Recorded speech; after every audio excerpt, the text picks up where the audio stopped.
నమస్కారం. శుభదినం కార్యక్రమానికి స్వాగతం.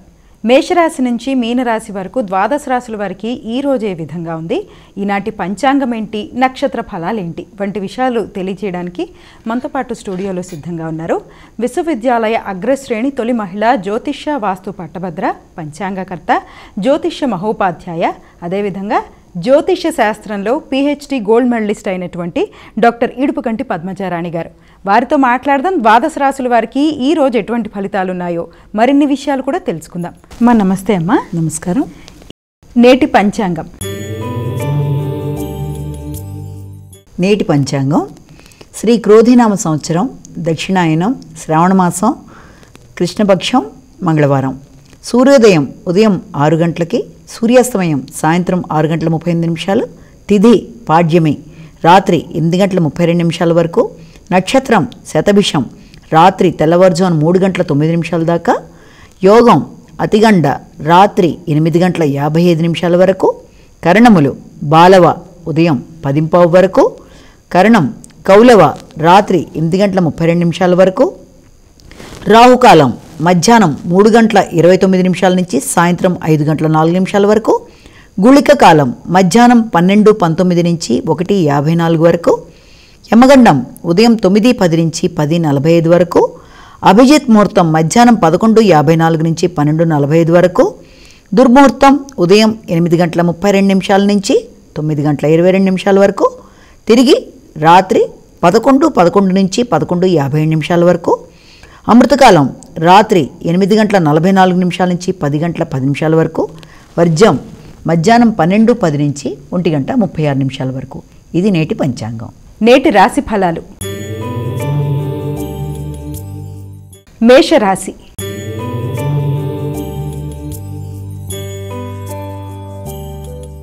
అమ్మా మేషరాశి వారికి ఈరోజు ఏ విధంగా ఉంది? మేషరాశిలోకి వచ్చే నక్షత్రాలను ముందుగా తీసుకున్నట్లయితే మేషంలోకి అశ్విని 4 పాదాలు, భరణి 4 పాదాలు, కృత్తిక 1వ పాదం కలిపి మనం మేషరాశిగా తీసుకుంటాం. మేషరాశి వారికి ఈ రోజున చాలా అనుకూలంగా ఉంది. చేపట్టిన కార్యక్రమాల్లో ఆశించిన విజయాలు అప్రయత్నంగా లభిస్తాయి. అన్ని విధాలుగా కూడా కష్టానికి తగిన ప్రతిఫలం, ఎదురు చూస్తున్న వర్తమానాలు, వ్యక్తుల సహకారం అన్నీ కూడా వీరు అనుకున్న విధంగా ప్రణాళికాపరంగా ముందుకు వెడుతూ ఆనందాన్ని కలిగించే విధానంగా ఉంటాయి. వృషభ రాశి.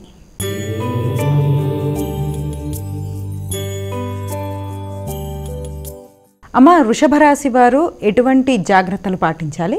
వృషభ రాశిలోకి మనకి కృత్తిక 2, 3, 4 పాదాలు, రోహిణి 1, 2, 3, 4 పాదాలు, అలాగే మృగశిర 1, 2 పాదాలు కలిపి మనం ఈ 9 పాదాలు కూడా వృషభ రాశిలోకి వస్తాయి. వృషభ రాశి వారికి వృత్తిపరంగా అనుకూలంగా ఉంది. గౌరవం, అలాగే వ్యక్తుల సహకారం, ఆశించిన వాట్లల్లో శ్రమకి తగిన గౌరవం, గుర్తింపు మొదలైన వాటికి ఆస్కారం ఉంది. అంతేకాకుండా ఏదైనా కుటుంబపరమైన విషయాలలో, అంటే గృహానికి సంబంధించిన విషయాలలో కానీ, వాహనానికి సంబంధించిన విషయాలలో కానీ ఏదైనా నిర్ణయాలు తీసుకుంటే వాటిని అమలు పరచడానికి అవకాశం ఉన్న రోజుగా మనం భావించవచ్చు. మిథున రాశి.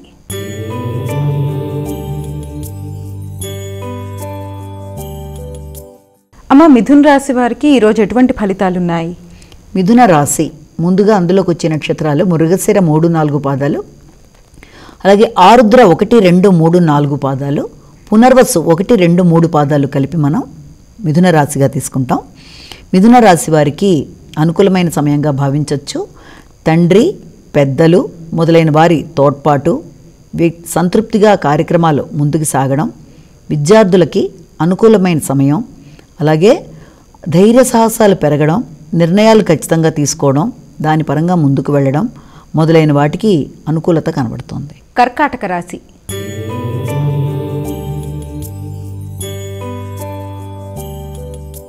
అమ్మ కర్కాటక రాశి వారికి ఈరోజు ఏ విధంగా ఉంది? కర్కాటక రాశి వీళ్ళకి పునర్వసు 4వ పాదం, పుష్యమి 1, 2, 3, 4 పాదాలు, ఆశ్లేష 1, 2, 3, 4 పాదాలు కలిపి కర్కాటక రాశిగా తీసుకుంటాం. వీళ్ళకి ఈ రోజున మానసిక ఇబ్బందులు, అంటే ఎందుకో తెలియని భయం, కంగారు, మనసు స్థిమితం లేకపోయే పరిస్థితులు, చేస్తున్న కార్యక్రమాల్లో ఆకస్మికమైన చికాకులు లాంటివి, దాన్ని పూర్తిగా కంప్లీట్ చేయలేక ఆగిపోయే పరిస్థితుల్లాగా వాళ్ళకి వాళ్ళే భావన చేయడం, అంటే ఒక రకమైన భ్రాంతుల్లాగా ఇబ్బందులు ఎదుర్కొన్నప్పటికీ వాళ్ళు కృషితో దాన్ని అధిగమిస్తూ ముందుకు వెళ్ళిపోయే అవకాశాలు కూడా కనబడుతున్నాయి. అంటే చేస్తున్న కార్యక్రమాల్లో ఆటంకాలు, మానసికంగా ఇబ్బందులు పెట్టే అవకాశాలు ఉన్నాయి. అలాగే కుటుంబపరమైన విషయాలలో ఆధిపత్యం రీత్యా కొంత ఇబ్బందులు పడే అవకాశం ఉన్న రీత్యా వాగ్దానాలు నిలబెట్టుకోవడం కూడా కొంతవరకు కష్టంగా ఉంటుంది. కాబట్టి వీళ్ళంతవరకు ఇతరులకు మాట ఇచ్చేటప్పుడు ఆలోచించి ఇవ్వడం, మాట్లాడేటప్పుడు కూడా జాగ్రత్తగా మాట్లాడడం చాలా అవసరం. సింహరాశి.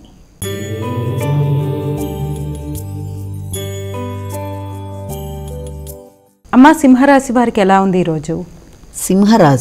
సింహరాశిలోకి వచ్చే నక్షత్రాలని ముందుగా తీసుకుంటే మఖ 4 పాదాలు, పుబ్బ 4 పాదాలు, ఉత్తర 1వ పాదం కలిపి మనం సింహరాశి కిందకి తీసుకుంటాం.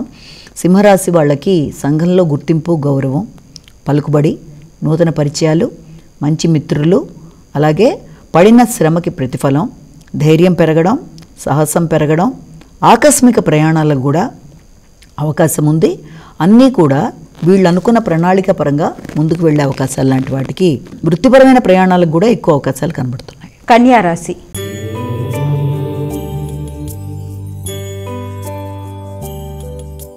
అమ్మ, కన్యారాశి వారికి ఎలా ఉంది? కన్యారాశి వారికి ఈరోజు నక్షత్రాలు ముందుగా తీసుకున్నట్లయితే కన్యకి నక్షత్రాలు ఉత్తర 2, 3, 4, హస్త 1, 2, 3, 4, చిత్త 1, 2 పాదాలు కలిపి 9 పాదాలు కూడా కన్యారాశిలోకి వస్తాయి. వీళ్ళకి శ్రమతో అనుకున్న పనులని చక్కగా సాధించుకుంటారు. రుణాలు చేసైనా ఖర్చులు పెట్టడానికి చేసే ప్రయత్నాలు అనుకూలంగా ఉంటాయి.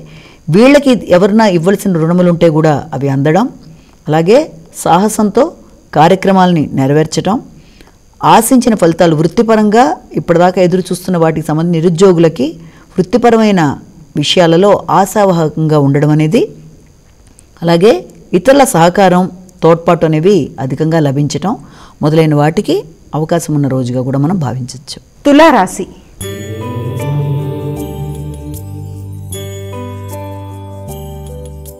అమ్మ, తులారాశి వారికి ఎలా ఉండబోతోంది?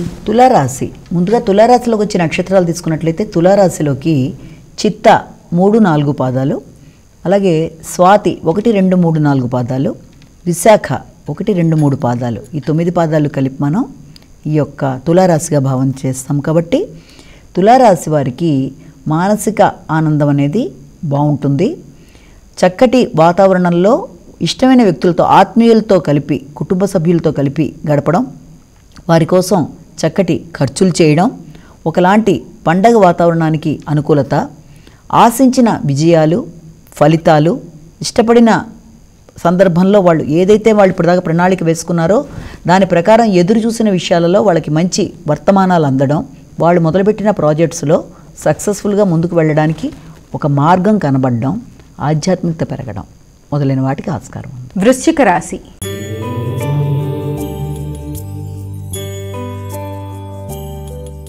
అమ్మ, వృశ్చిక రాశి వారికి ఎలా ఉండబోతోంది? వృశ్చిక రాశిలోకి వచ్చే నక్షత్రాలు ముందుగా విశాఖ 4వ పాదం, అనురాధ 1, 2, 3, 4 పాదాలు, జ్యేష్ఠ 1, 2, 3, 4 పాదాలు కలిపి మనం వృశ్చిక రాశిగా తీసుకుంటాము.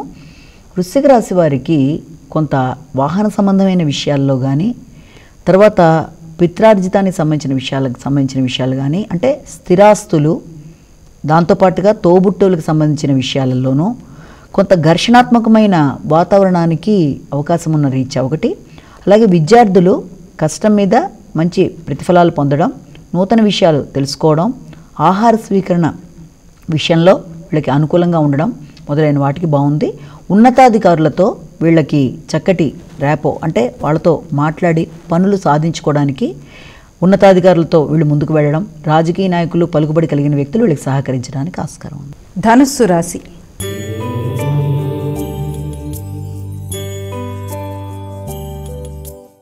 అమ్మ, ధనస్సు రాశి వారికి ఏ విధంగా ఉండబోతోంది ఈరోజు? ధనస్సు రాశిలోకి నక్షత్రాలు తీసుకున్నట్లయితే మూల 1, 2, 3, 4 పాదాలు, పూర్వషాఢ 1, 2, 3, 4 పాదాలు, ఉత్తరాషాఢ 1వ పాదం, ఇవన్నీ కలిపి మనం ధనస్సు రాశిలోకి తీసుకుంటాము. ధనస్సు రాశి వారికి కార్యక్రమాలు అనుకూలంగా ఉన్నాయి, దగ్గర ప్రయాణాలకి ఆస్కారం ఉంది, కమ్యూనికేషన్ బాగుంటుంది, మిత్రులతోనూ స్నేహితులతోనూ కలిసి మంచి చర్చలు చేస్తారు, ఇష్టమైన కార్యక్రమాలని చక్కగా సాధించుకుంటారు, అంతేకాకుండా ప్రయాణాలకి అనుకూలమైన వాతావరణం, ఏదైనా ఉన్నత విద్య కోసం విద్యార్థులు చేసే ప్రయత్నాలకి అవకాశాలు, పెద్దల సహకారాలు మొదలైన వాటికి అవకాశం ఉంది. మకర రాశి.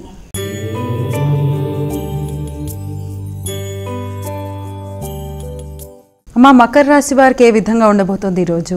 మకర రాశిలోకి వచ్చే నక్షత్రాలు మనం తీసుకుంటే ఉత్తరాషాఢ 2, 3, 4 పాదాలు, తర్వాత శ్రవణం 1, 2, 3, 4 పాదాలు, ధనిష్ట 1, 2 పాదాలు కలిపి మనం మకర రాశిగా తీసుకుంటాం. కాబట్టి వీళ్ళు ఈ రోజున మాట ఇచ్చేటప్పుడు వాగ్దానాల విషయంలో కానీ, ఆదాయాల విషయంలో కానీ, రావాల్సిన విషయాల్లో కానీ కొంత జాగ్రత్తగా వ్యవహరిస్తూ ముందుకు వెళ్ళాలి.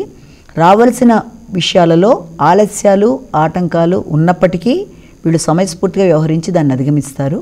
అలాగే సాంఘిక సంబంధాల విషయంలో, ముఖ్యంగా వృత్తి విషయంలో కానీ, లేకపోతే సంతానానికి సంబంధించిన విషయాల్లో కానీ ఆకస్మికమైన వార్తలు కొంత ఆలోచనని రేకెత్తించే విధంగా ఉండడం మొదలైన వాటికి ఆస్కారం ఉంది. ఖర్చులు కూడా ఎక్కువగా కనబడుతున్నాయి కాబట్టి దాని ప్రకారం ప్రణాళిక వేసుకొని ముందుకు వెళ్ళడం చాలా మంచిది. కుంభరాశి.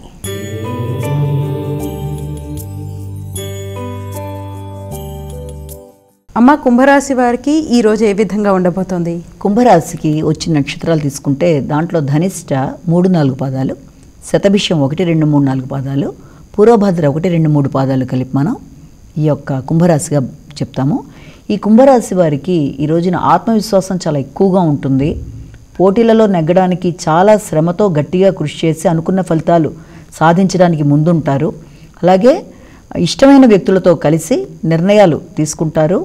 చాలా ధైర్యంగా ముందడుగు వేసుకుంటూ ముందుకు వెళ్ళిపోతారు. సామాజిక సంబంధాలు, నూతన వ్యక్తుల పరిచయాలు వాటి వల్ల వీళ్ళకి లబ్ధి చేకూరే విధంగా వీళ్ళు ప్రణాళికలు సిద్ధం చేసుకుంటూ ధైర్య సాహసాలతో ముందుకు వెళ్ళడానికి అనుకూలంగా ఉంది. మీనరాశి.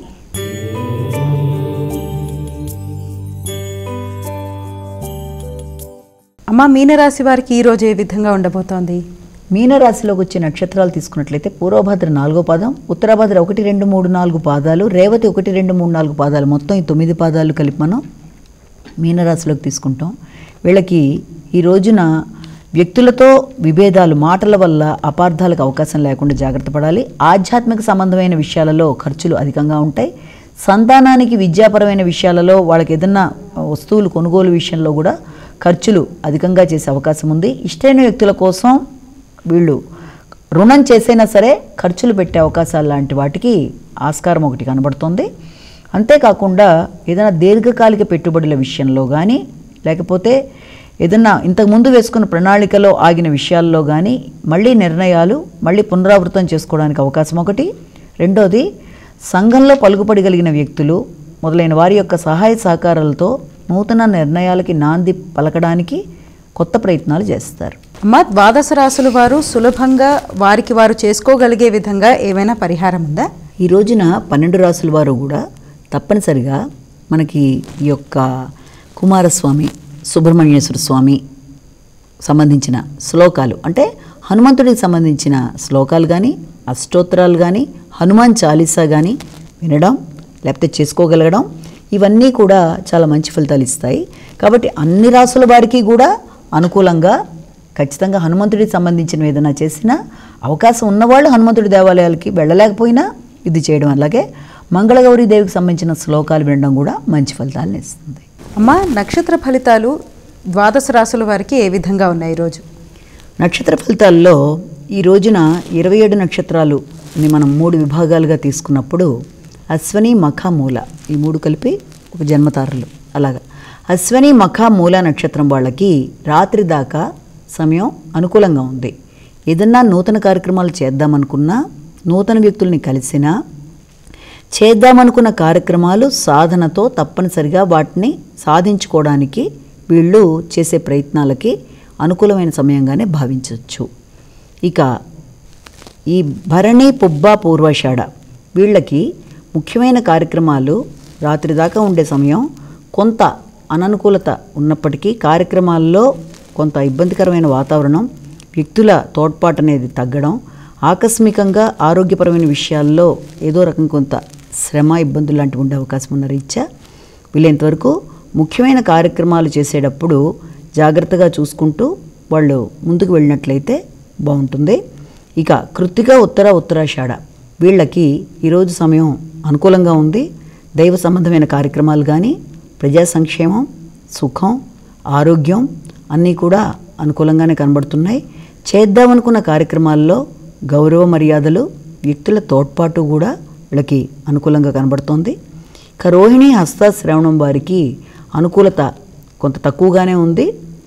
చేద్దామనుకుంటున్న కార్యక్రమాల్లో ముందుకు వెళ్ళేటప్పుడు ఆకస్మికంగా వ్యక్తులతో వైరికి అవకాశం ఉన్న రీత్యా ముఖ్యమైన కార్యక్రమాల విషయంలో చాలా ఆలోచించి నిర్ణయాలు తీసుకోవాల్సిన అవసరమైతే కనబడుతుంది.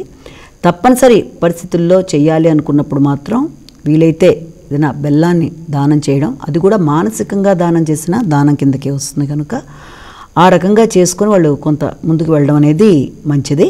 ఇక మృగశిర, చిత్త, ధనిష్ట వీళ్ళకి అనుకూలంగా ఉంది. కార్యక్రమాలు అనుకూలంగా ఉన్నాయి. వ్యాపార వ్యవహారాలు అనుకూలంగా ఉంటుంది. వ్యక్తుల సహకారం, అంతేకాకుండా ధనాదాయం విషయంలో కానీ ఆటంకాలు లేకుండా చాలా వరకు అనుకూలత అనేదే వీళ్ళకి కనబడుతుంది రాత్రి దాకా సమయంలో కూడా. ఇక ఆరుద్ర, స్వాతి, శతభిషం వీళ్ళ విషయంలో కొంత శారీరకంగా ఇబ్బంది, శిరోవేదనకి, తర్వాత కార్యక్రమాల్లో కొంత శుభాశుభ మిశ్రమాలు కనబడుతున్నాయి కాబట్టి వీలైనంత జాగ్రత్తలు తీసుకుంటూ ముందుకు వెళ్ళడం అనేది మంచిది. ఇక పునర్వసు, విశాఖ, పూర్వభద్ర వీళ్ళకు కూడా శుభాశుభ మిశ్రమంగా సాహసం మీద కార్యక్రమాలు జరగడం అనేది, కష్టం మీద ఫలితాలు లభించడానికి అవకాశాలు లాంటివి ఉన్నాయి కాబట్టి వీళ్ళంతవరకు ముఖ్యమైన కార్యక్రమాలు చేయాలి అనుకున్నప్పుడు ఆలోచించి నిర్ణయం తీసుకోవడం మంచిది. వీళ్ళంతవరకు ముఖ్యమైన కార్యక్రమాలకి తగిన సమయంగా కనబట్టలేదు. ఇక పుష్యమి, అనురాధ, ఉత్తరభద్ర వీళ్ళకి అనుకూలత బాగుంది. ముఖ్యమైన కార్యక్రమాల్లో వ్యక్తుల సహకారం, తోడ్పాటు, ఆర్థిక విషయాలు, పరిచయాలు, తర్వాత మంచి వ్యక్తులతో కలిపి గోష్ఠి, వాళ్ళతో కలిపి అన్ని విధాలుగా కూడా వీళ్ళకి ఉపయోగకరంగా వాతావరణం ఉండడం మొదలైన వాటికి అనుకూలత అనేది కనబడుతుంది. ముఖ్యంగా ఆశ్లేష, జ్యేష్ఠ, రేవతి వీళ్ళకి సమయం అంతగా ఆనందకరంగా లేని కారణాన ముఖ్యమైన కార్యక్రమాల్లో చాలా జాగ్రత్త తీసుకోవాలి. వ్యక్తులతో అనవసరమైన వాగ్వాదాలకి, జగడాలకి, దానివల్ల మనస్తాపానికి అవకాశాలు ఉన్న రీత్యా తక్కువ మాట్లాడాలి, ఎక్కువ వినాలి. అనవసరమైన వాగ్వాదాల్లోకి వెళ్లకుండా వీలైనంత జాగ్రత్త తీసుకోవాలి. వీలైనంతవరకు ముఖ్యమైన కార్యక్రమాలకి తగిన సమయంగా ఇది గోచరించటం లేదు కాబట్టి దాని ప్రకారం వీళ్ళు చాలా జాగ్రత్తగా వ్యక్తులతో సంభాషించేటప్పుడు, అలాగే పనులు చేసేటప్పుడు వ్యక్తుల తోడ్పాటు విషయంలో కానీ వాళ్ళు ఆచితూచి అడుగు వేయడం అనేది చాలా ముఖ్యమైన రోజుగా వీళ్ళది భావించవచ్చు. అమ్మ, నేటి వైశిష్ట్యాన్ని ప్రేక్షకులకు తెలియజేస్తారా? ఈరోజు వైశిష్ట్యాన్ని తీసుకుంటే ఈ రోజున ఒకటి త్రిపుష్కర యోగం ఒకటి ఉంది. అలాగే దాంతోపాటుగా మనకి వాళ్ళ మంగళగౌరి వ్రతం 3వ వారం మంగళగౌరి వ్రతంగా కూడా చెప్తాము. అయితే అసలు ఈ ద్విపుష్కర యోగాలు, త్రిపుష్కర యోగాలు అంటే ఏంటి అని చాలామంది అనుకుంటూ ఉంటారు. మన క్యాలెండర్లో చూసినా, పంచాంగాల్లో చూసినా ఒకప్పుడు 2 రోజులు వరుసగా వస్తాయి, ఒకప్పుడు ఎలా ఉంటుందంటే ప్రతి నెల కూడా వస్తాయి, ఒకప్పుడు అసలు అలా రావు, సంవత్సరంలో 5-6 సార్లే వస్తాయి. ద్విపుష్కర యోగం, త్రిపుష్కర యోగం అంటే కొన్ని నక్షత్రాలు, తిథులు, వారాల కలయికతో వీటిని ద్విపుష్కర, త్రిపుష్కర యోగాలు లాంటివి ఏర్పడుతూ ఉంటాయి. ఇవి ఎందుకు అంటే ఈ యోగంలో ద్విపుష్కర యోగమైనా, త్రిపుష్కర యోగమైనా ఏదైనా ఈ యోగంలో ఏదైనా ఒక కార్యక్రమం కనుక చేస్తే అది ద్విపుష్కర యోగంలో 2 రెట్ల ఫలితం, త్రిపుష్కర యోగంలో 3 రెట్ల ఫలితం. అంటే అది ఎలాంటి కార్యక్రమాలు? దాన ధర్మాలు, ఆధ్యాత్మిక కార్యక్రమాలు, పుణ్య కార్యక్రమాలు, అలాగే ఏదైనా దేవాలయ సందర్శన, ఇంట్లో ఏదైనా వ్రతాలు, నోములు లాంటివి అవన్నీ కూడా ఎలా ఉండాలి అంటే మనం చేసే ద్విపుష్కర, త్రిపుష్కర యోగాల్లో ఇవన్నీ బాగుండడానికి అంటే మనం వెళ్ళి వాళ్ళ ఒక బ్యాంకులో నా డబ్బులు డ్రా చేసుకుంటే ద్విపుష్కర యోగం వల్ల మళ్ళీ వెళ్ళి తీసుకుంటాము అని కాదు. ఏదైనా ఒక పని చేస్తే అది ఆధ్యాత్మికతకి సంబంధించిన విషయం కానీ లేకపోతే పుణ్యానికి సంబంధించిన విషయం ఉండాలి. ఒక వ్యక్తికి దానం చేసాం ఇవాళ, అది 3 రెట్ల ఫలితం. అలాగే ఒక దేవాలయానికి వెళ్ళాం, అది 3 రెట్ల ఫలితం. లేకపోతే ఒక పూజ చేసాం అంటే దానికి ఒక సమయం ఉంటుంది, ఈ సమయం నుంచి సమయం దాకానే. ఆ సమయంలో గనక ఈ కార్యక్రమాలు అంటే మనం రిటర్న్ ఎక్స్పెక్ట్ చెయ్యంది అనుకోవచ్చు. రకంగా పుణ్య కార్యక్రమాలు అంటే మంచి కార్యక్రమాలు అన్నవి. కాబట్టి అలాంటి యోగం ఉన్న రోజుగా ఇవాళ ఒకటి మనం చెప్పచ్చు. ఇక రెండోది ఇవాళ మంగళగౌరి వ్రతం 3వ వారం అని చెప్తున్నాను. అంటే అమ్మవారికి సంబంధించి ఇవాళ పూజల విషయం కానీ ఏదైనా తీసుకున్నా కూడా అమ్మవారు అంటేనే మనకి స్త్రీలందరూ కూడా సౌభాగ్యం కోసం తప్పనిసరిగా ఆచరిస్తారు. కొత్తగా వివాహమైన స్త్రీలందరూ తప్పనిసరిగా, అంటే అది వాళ్ళ ప్రాంతీయ ఆచారాల మీద ఆధారపడి ఉంటుంది. అది ఎలా చేస్తారు అంటే ఖచ్చితంగా కొందరు 5 సంవత్సరాల కాల వ్యవధిలో దాన్ని చేసుకోవడం, అంటే పెళ్ళైన సంవత్సరం నుంచి 5 సంవత్సరాల పాటు అమ్మవారికి మంగళగౌరి వ్రతంలా చేయడం. అలాగే సాయంత్రం అయ్యేటప్పటికీ స్త్రీలను ఇంటికి పిలిచి వాళ్ళకి శనగలు, వాయినం, తాంబూలం ఇవ్వడం. అందులో శనగలు, చలిమిడి, అరటిపండు, తాంబూలం, వక్కపొడి. అంటే వీటికి కూడా ఒక విశిష్టత ఉంటుంది. అంటే ఏదో ఇచ్చారు అని కాదు. మంగళగౌరి వ్రత కథ మనం ఆల్రెడీ చెప్పాం కిందటి వారం. మంగళగౌరి వ్రత కథకి సంబంధించిన విషయాలే కాకుండా ఈ మంగళగౌరి వ్రతం అనేది స్త్రీలందరూ కూడా సౌభాగ్యం కోసం, సంతానం కోసం, సుఖ జీవనం కోసం, భర్త ఆయుర్దాయం కోసం, అన్ని విధాల కుటుంబ క్షేమం కోసం చేసేది. ఏ స్త్రీ ఏ వ్రతం చేసినా దాంట్లో అంతర్లీనంగా ఉండే భావం అదే. ఇది స్వయానా పరమేశ్వరుడే అమ్మవారికి చెప్పిన కథ. తర్వాతది మనకి ఈ యొక్క శ్రీకృష్ణుడు ద్రౌపదికి చెప్పడం, అలాగే దాంతోపాటుగా నారదుడు మన సావిత్రికి చెప్పడం, సౌనకాది మహర్షులకి సూత మహర్షి ఇలా చెప్పుకుంటూ వచ్చారు. అంటే అంత విలువైన కథ. అంటే వీటన్నిటిలోనూ సారాంశం ఏంటంటే స్త్రీలకి ఆరోగ్యం, ఐశ్వర్యం, వైభవం అన్నీ బాగుండాలి. స్త్రీకి 5వ మించిన సౌభాగ్యం అంటే ప్రపంచంలో ఏది ఉండదు కదా. కాబట్టి అది బాగుండడానికి చేసే, అది కలకాలం ఉండాలి అన్న ఉద్దేశంతో స్త్రీలందరూ వివాహం అయిన తర్వాత చేస్తారు. మొదటిది ఇది. రెండోది 5 ఏళ్ళు పోయిన తర్వాత ఉద్యాపన ఉంటుంది. ఆ ఉద్యాపన కూడా ప్రాంతం బట్టి మారుతుంది. 5 ఏళ్లలో మొదటి సంవత్సరం 5గురు, రెండో సంవత్సరం 10 మంది, మూడో సంవత్సరం 15 మంది, 4వ సంవత్సరం 20 మంది, ఇంతమంది ముత్తైదులను పిలిచి వీడు వాయినాలు ఇవ్వడం అదొక పద్ధతి. తర్వాత సాయంత్రం అయ్యేటప్పటికీ కాటిక పట్టి ఆ కాటికని స్త్రీలందరికీ ఇచ్చి, అంటే పిలుస్తారు కదా పూజకి, సాయంత్రం వచ్చి వాయినాలు తీసుకునే స్త్రీలకి ఆ కాటికని వాళ్ళు కళ్ళకి ధరించడం వల్ల ఆవునేతితో చేసిన ఆ కాటిక వల్ల కంటి సౌభాగ్యం పెరుగుతుంది. అంటే కాటిక అనేది ఒరిజినల్గా చేసిన కాటిక, అది పెట్టుకోవడం బట్టి కంటికి ఒక శక్తి రావడానికి. అలాగే ఈ రోజున చాలామంది స్త్రీలు కాళ్ళకి పసుపులు రాసుకుంటారు. అంటే శ్రావణ మాసం అంతా నిత్యం పండగలే. ఎందుకు రాసుకుంటారంటే అస్తమానం స్త్రీలు నీళ్లలో ఇంట్లో పనులు చేస్తూ ఉంటారు, కాళ్ళు తడుస్తూ ఉంటాయి, కాళ్ళకి పుళ్ళు ఏర్పడకుండా యాంటీసెప్టిక్ లాగా ఈ యొక్క పసుపుని కాలికి రాసుకోవడం, ఇవన్నీ చేయడం అనేది. తర్వాత ఈ శనగలు కూడా, ఈ శనగలు దానం. తర్వాత శనగలు అంటే గురుడికి సంబంధించిన ఆహారం శనగలు. అలాగే ఈ యొక్క అరటిపండు అంటే బీజం లేని ఫలంగా దాన్ని చెప్తారు. అలాగే తమలపాకు, దీంతోపాటు చలిమిడిని కూడా వాయినంలో ఇస్తారు. చలిమిడి అంటే ఏంటంటే చంద్రుడికి కుజుడికి సంబంధించింది. ఎందుకంటే స్త్రీలకి గర్భం బాగుండడానికి, సంతానం బాగుండడానికి ఆ ఉద్దేశంతో స్త్రీలందరూ కూడా ఆ యొక్క చలిమిడిని ఇవ్వడం. అలాగే కుందులు కూడా తయారు చేసి దాంట్లో కుందుల్లో పెడతారు. బియ్యం పిండితో కుందులు తయారు చేసి దాన్ని తినడం, తీసుకుంటారు కూడా కొందరు. అదంతా ఏంటంటే ఆ కుంది బియ్యం అంటే కూడా మళ్ళీ చంద్రుడు, అలాగే ఈ బియ్యం పిండి అంటే కూడా చంద్రుడు. అలాగే ఈ యొక్క దాంట్లో మనం వాడే ఈ చలిమిడిలో ఆ బెల్లం అంటే మళ్ళీ కుజుడు చంద్రుడు, ఈ రెండు కూడా మిత్రగ్రహాలే. స్త్రీ గర్భానికి సంబంధించిన గర్భదోషాలు లేకుండా ఉంటుంది అని జ్యోతిష్యపరంగా అంటారు. అలాగే శనగలు గురుడికి సంబంధించింది, సత్సంతానానికి. పసుపు కూడా గురుడికి సంబంధించింది, సౌభాగ్యానికి. అంటే ఈ యొక్క ప్రతి దాంట్లోనూ అంతర్లీనంగా జ్యోతిష్యపరమైన అంశాలతో పాటుగా ఈ పూజా విధులన్నీ కూడా స్త్రీలకి అష్టైశ్వర్యాలు, మంచి ఆహ్లాదకరమైన.